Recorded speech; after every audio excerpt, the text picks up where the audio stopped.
What's up, y'all? This is Reggie, aka Speed and Bullet, from the Speed and Bullet podcast channel, and also TBD, the radio show. So it is less than 24, maybe a little more than 24 hours after the Charlie Kirk killing.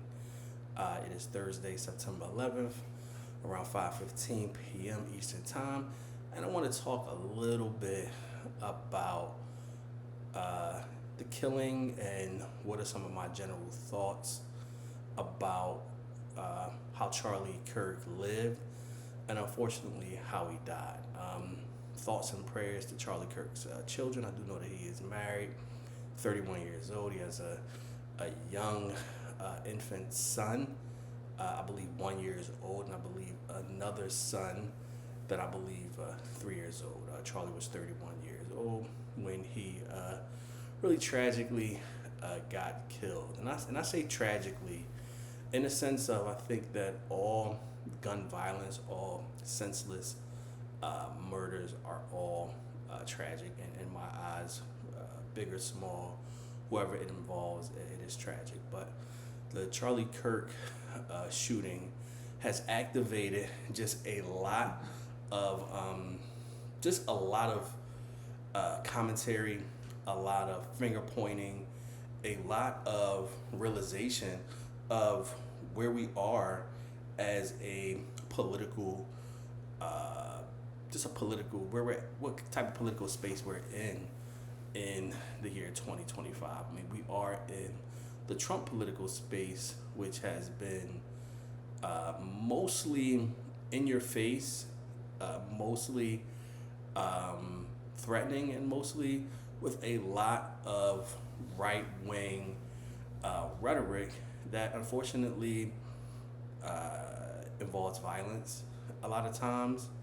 But the disagreeing and the types of disagreeing that we see here politically has probably not been to this magnitude probably since the civil rights movement, where people were killed, unfortunately, 100% because of their political ideology, political beliefs, and their social justice advocacy were reasons why a lot of people were killed in the 60s. But today, political violence is deeply rooted in someone's really fanatic disagreement with the other political side.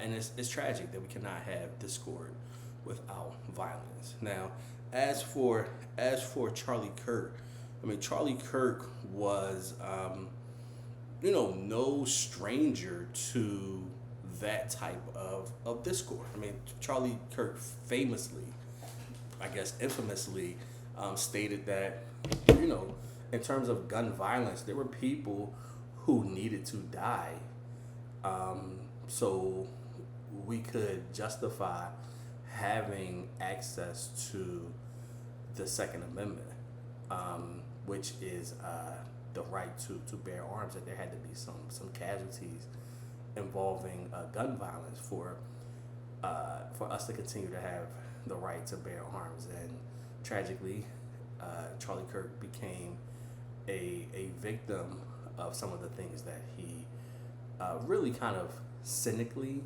and nonchalantly said about gun violence. But some of the things that Charlie Kirk did traffic in was, in a lot of people's opinions, racist, sexist. He had a lot of things to say about black people that were just untrue and not even logical. But I remember, I think in 2024, where Charlie Kirk on a podcast mentioned, and I'm quoting him, he says, "I'm sorry, if I see a black pilot, I'm going to be like, boy, I hope he's qualified." Now, most people implied that meant that he viewed someone's competency based solely on race. Now, obviously, being a pilot is something that's an extremely exclusive class of occupation to be able to fly an airplane, especially a passenger airplane with hundreds of people on it.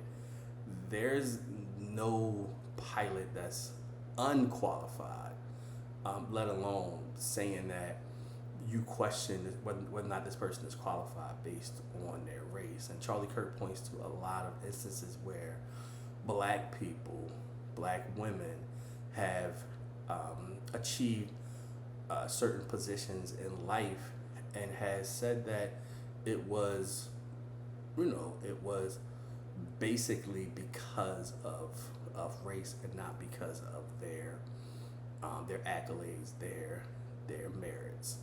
One of the things that Charlie Kirk pointed to, and this was maybe back in 2023, where Charlie Kirk made some very derogatory remarks about several successful black women, including former First Lady Michelle Obama, which is kind of odd because Michelle Obama is a trained lawyer and graduated from Harvard, and was married to the former President Barack Obama. I don't know how could he have a derogatory remark about her? But anyway, Supreme Court Justice Ketanji Brown Jackson, he claimed that they had to go steal a white person's slot to be taken somewhat seriously, that they did not earn their position in life. Charlie Kirk is known for his opposition to diversity, equity, and inclusion. He was a vocal opponent of DEI programs, which he called anti-white, and claimed were used to lower standards. He frequently criticized concepts like white privilege, calling them a racist idea. But Charlie Kirk also had a lot to say about immigration and the Great Replacement Theory. So Charlie Kirk, he promoted the Great Replacement Theory, which is a far-right conspiracy that alleges immigrants are being brought into the United States to displace white Americans. He linked the Democratic immigration policy to a supposed goal of reducing the country's white demographic. A lot of his inflammatory rhetoric, many observers noted that Charlie Kirk often used his platform to stoke racial divides and outrage, though he did not contribute to a toxic political response. One of the most kind of recent Charlie Kirk rants was about the fire chief in Austin, Texas. So the Austin, Texas fire chief, whose name is Joel Baker. So Charlie Kirk claimed that Joel Baker's that Joel Baker was a DEI hire, that in 2010 or 2012, that the Obama administration sued Austin, Texas, I think it was Austin, Texas, claiming that they did not have, claiming that they had some unfair labor practices and that they were not hiring minorities. So as a response, Austin, Texas hired Joel Baker, who Charlie Kirk said was a DEI hired. And one of the things that folks who follow Charlie Kirk attempt to do is to really paint any black person as being a DEI hired. And Charlie Kirk blamed this hire on the reason why there was additional loss of life in the Texas hills flooding earlier this year, and he blamed that on the lack of credibility and experience that this fire chief had. And the fire chief was, in his words, uninterested in fighting fires, that his sole goal was to make the Austin Fire Department blacker.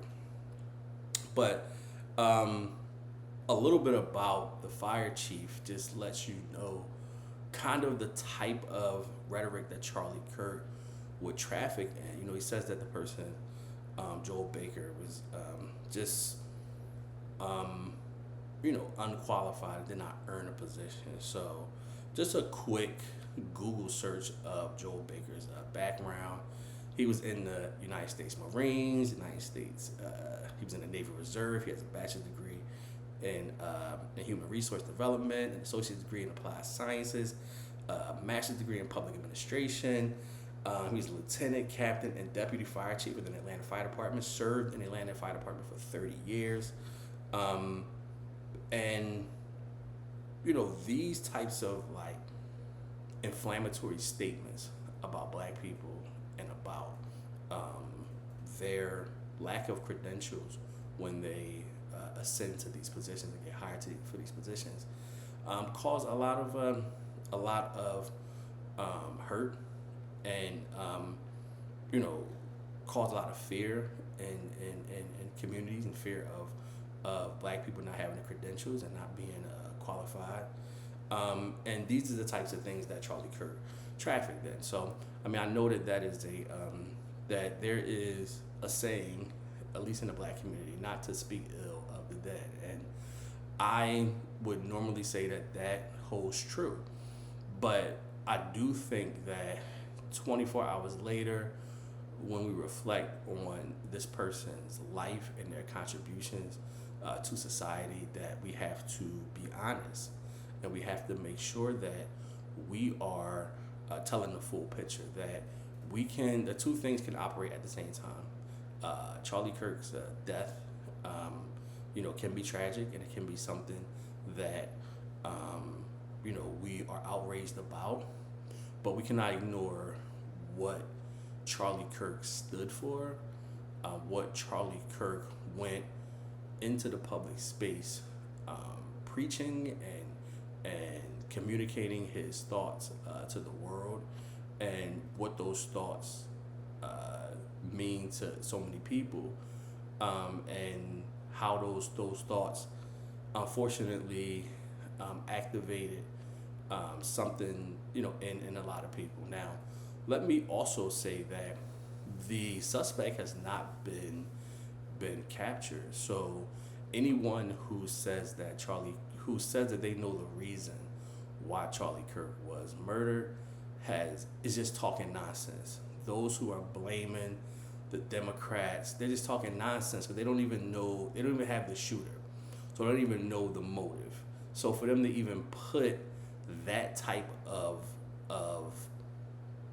response out there, like they know the reason why the person shot Charlie Kirk, we don't know. We can just make assumptions. We don't know if Charlie Kirk was into something nefarious. We don't know if this person didn't have a bad interaction with Charlie Kirk that had nothing to do with politics. We don't know if he may owe somebody money. We know Charlie Kirk had been in a gang. We have no idea, and it's funny to me that those things are analyzed a lot of times when black people get killed. The first thing they do is they try to pick apart their background, but we just don't know what the reason or reasons that this person had to shoot Charlie Kirk. So we should not make any assumptions. So that's your political moment. 24-hour reaction after Charlie Kirk has been killed. There is a manhunt for his killer.